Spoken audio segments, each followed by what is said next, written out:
nous mijotons. Oui, ce soir, vous l'avez compris, bon, on va mijoter. Mais on va mijoter pour le week-end. Facebook dit, bah, 30 minutes pour mijoter, ça va peut-être être un peu juste. Oui, mais l'important, c'est quoi ce soir? C'est de voir, en fait, de la technique. Moi, ce qui m'importe, c'est ça. C'est que vous apportez, vous amenez, vous montrez, en fait, les astuces, les techniques, les petites choses, en fait, qui font la différence pour faire de bonnes recettes. Alors, évidemment, on ne va pas rester pendant 1h30 à attendre que ce plat mijoté cuise. Non.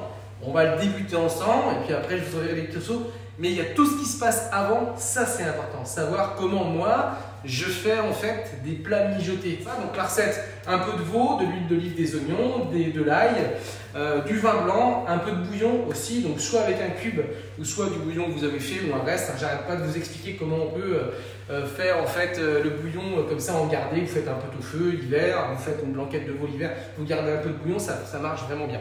Je blanchis ma viande. Voilà, j'ai mes morceaux de viande que j'ai coupés. Donc pour 4 personnes, j'ai compté à peu près 800 grammes de viande. Donc là, j'ai mis mon eau à chauffer. Voilà.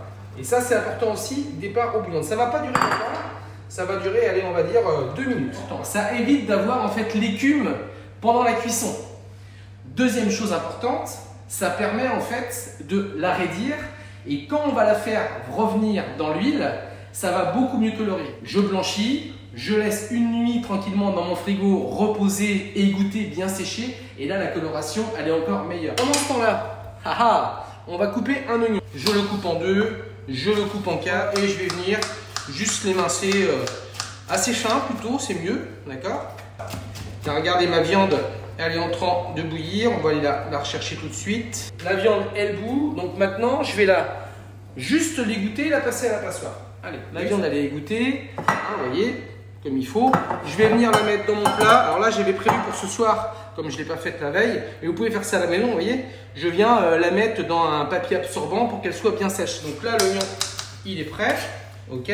On va préparer aussi 4 gousses d'ail écrasées, tout simplement. Et je vais venir, vous voyez, faire comme ça. Voilà. Hop, j'ai allumé ma cocotte. Je vais mettre maintenant mon huile. Je vais mettre mon morceau de viande. Allez, donc ça va crépiter un peu, c'est normal. Voilà, je ne baisse pas le feu. C'est-à-dire que je vais mener la cuisson, ce que j'appelle mener à bien. Je vous ai déjà dit ça, mener à bien, ça va être vraiment saisi. Okay, vous voyez déjà mon premier morceau là, quand c'est bien, regardez comment c'est coloré tout de suite.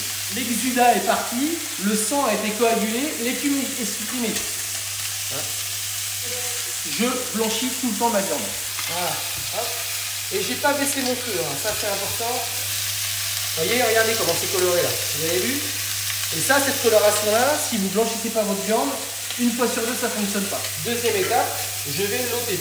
Donc là, tous mes morceaux, vous voyez, sont bien colorés. Voilà. Donc là, ce qui est intéressant maintenant, c'est ça, le fond de la casserole. Je prends mes oignons que j'ai fait émincer, que j'ai émincé, et là, je remets ça sur mon gaz ou sur ma plaque, ça dépend ce que vous avez à la maison. Et là maintenant, je vais venir vraiment bien pincer, vous voyez. Et à chaque fois, je viens gratter comme ça là, et c'est vraiment pour enlever les sucres. Je peux vous assurer, toutes ces petites techniques, ces petites astuces, elles sont hyper importantes pour la réussite du plat. Je vais ajouter un petit peu de concentré de tomate. J'en mets pas beaucoup, une petite cuillère. Alors là, bien sûr, c'est pareil, vous voyez, tout de suite, tac. Et là, ça cherche à brûler, mais c'est pas grave. Il faut toujours mélanger. Et vous voyez comment c'est là? Là, c'est entrant, ça veut vraiment attacher. Et là, attention, à partir de ce moment-là, une fois que c'est bien revenu, je vais monter la caméra, voilà. Je vais venir, hop, déglacer au vin blanc. Et là, je viens gratter. Super important, je gratte. Je réduis à sec. Il ne faut plus qu'il y ait de vin blanc. Je viens concentrer les goûts. Regardez bien. Hop, vous voyez, c'est vraiment réduit. Voilà. Maintenant, je peux rajouter mes morceaux de viande, de la tomate, soit de la tomate entière ou soit de la tomate en cube. Là, je vais mettre mon bouillon que j'avais fait chauffer un petit peu avant, dedans. Je pense que tout le monde voit là, j'espère. On appelle un mouillement à hauteur. C'est-à-dire que, vous voyez, il faut que ça soit juste recouvert tranquillement.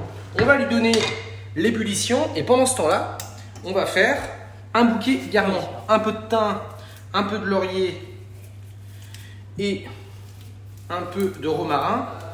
Je mets mon bouquet garni dedans, d'accord? Je donne mon ébullition. Alors quand je sale sur ce genre de recette, je vais saler plutôt au gros sel. Je mets du poivre en grain. J'en mets, mes enfants ils appellent ça des petites bombes parce que des fois ils tombent dessus et ça fait poum. Allez, je mets quelques grains de poivre. Ça prend l'ébullition, ça c'est beau. Ça c'est vraiment un super plat. Je vais mettre mon couvercle et je vais aller mettre ça dans un four que j'avais préchauffé. La cocotte, paf, dans le four à 200 degrés les amis. Deuxième étape, on va mettre maintenant les petits légumes. Donc là, j'ai pris des courgettes, voilà. J'ai pris des carottes, j'ai pris les petits navets, j'ai pris les petits champignons. Je coupe ma courgette en deux. Et là, je prends comme ça mon couteau, tac, et je vais venir faire, vous voyez. Alors bien sûr, j'ai pas de perte, vous voyez, par exemple, je l'ai déjà fait tout à l'heure. Et là, hop, j'avais déjà commencé. Mais bien sûr, tout ça, je vais en faire une purée. Il n'y a pas de déchets en cuisine. Allez, je recommence, tac, ok, regardez bien. Je coupe ma carotte comme ça, voilà.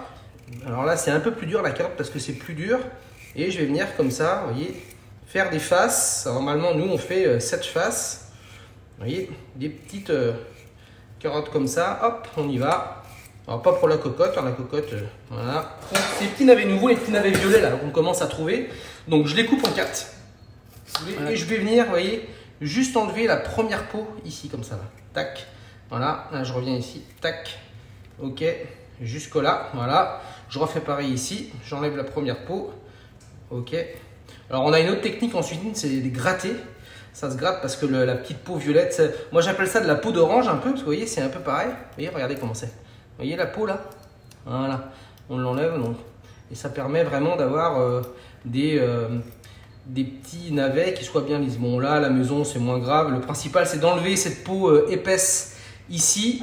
J'ai fait tous les légumes. J'ai fait les carottes, j'ai fait les navets, j'ai fait les courgettes.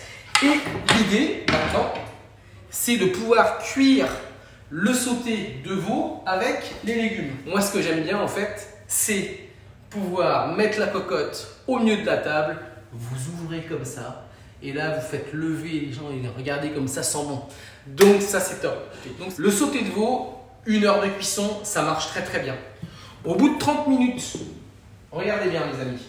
Je vais le faire avec vous. Hop, je ferme ça. Au bout de 30 minutes, je vais sortir ma cocotte de mon four. D'accord? Ok. Allez, je la mets là. J'ouvre ma cocotte. Eh, ça sent bon. Hein. Donc là, je mets mes petits navets. Regardez. Mes petites carottes. Je pense que tout est bon. Ok. Regardez comme c'est beau. Je mets mes petits champignons. Voilà.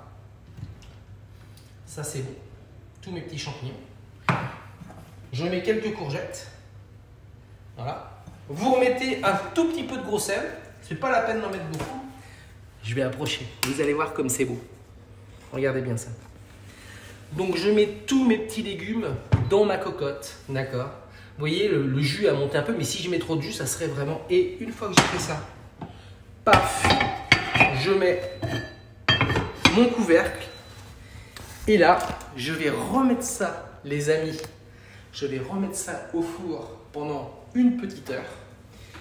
Et demain, on mange ça demain midi. C'est parfait. Et moi, je vous conseille un autre truc. C'est qu'au bout d'1 heure, quand c'est cuit, vous éteignez votre four.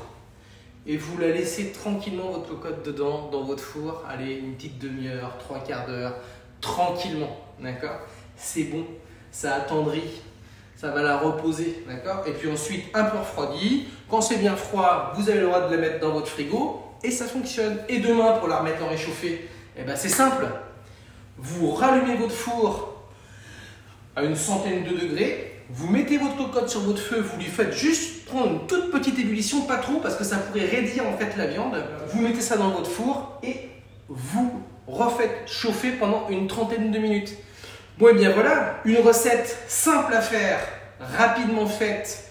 N'oubliez pas, je vous redis vraiment, on saisit bien la viande, mais avant de la saisir, il faut absolument, je vous le dis, il faut absolument la faire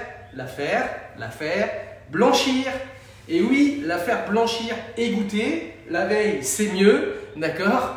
Et puis ensuite, on la fait saisir dans l'huile d'olive, bien saisie. On fait revenir les oignons, on fait revenir la viande avec les oignons, la tomate. On déglace avec le vin blanc, réduction à sec. Vous savez, on arrive.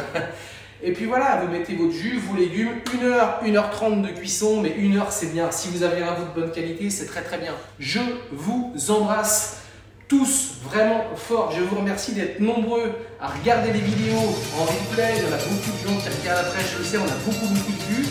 Et puis je vous dis, à demain, non? Certainement, la même heure, 18h30, pour une nouvelle recette. Avec vous tous, je vous embrasse, des bises. Ciao.